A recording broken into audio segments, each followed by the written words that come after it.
Mga kabundok, ano kaya to sa palagay niyo? Abo na yan. Yan. What?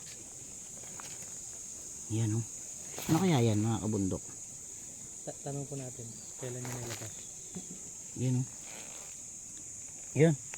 Ito na, nahawakan na natin mga kabundok. Oh no! Yan. So syempre, organic yan mga kabundok. No? Gamot din po. Galing yan dun oh. Sa kabahay. Wow! So, yung dumi niya parang sa kambing pero mas malalaki lang ng konti. Kinuhulma niya. Yan. Pwedeng pang pataba yan sa mga halaman mga kabundok, sa mga tanim natin. Okay? Shower out.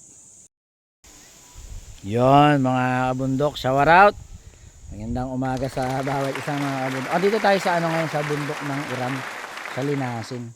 So, gusto kong i-share sa inyo yung ginagamit naming panggamot nung mga bata kami.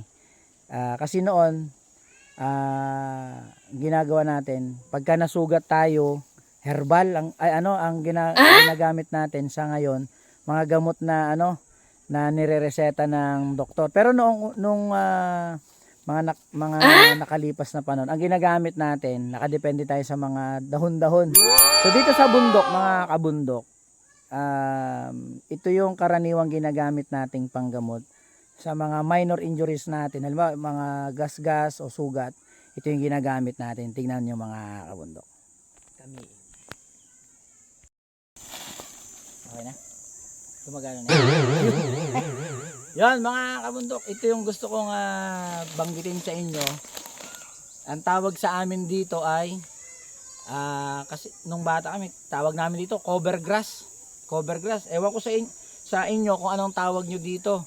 Kaya dun sa mga nakakaalam ng damong ito, mga kabundok, pipitas kang ganyan ng ganyang dahon, tapos ang gagawin mo, yung dahon niya kukunin mo tsaka yung talbos.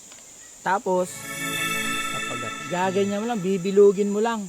Yung pinakakatas niya mga kabundok, yun yung i-apply natin, ilalagay natin sa gasgas o sa mga sugat natin. Halimbawa may gasgas ka dito, yung katas niya mga kabundok, Lalo na madugo. oo, yan ang gagawin niya, yung pinakakatas niya, yun yung kailangan natin. Ayun, halimbawa ito kumatas na siya.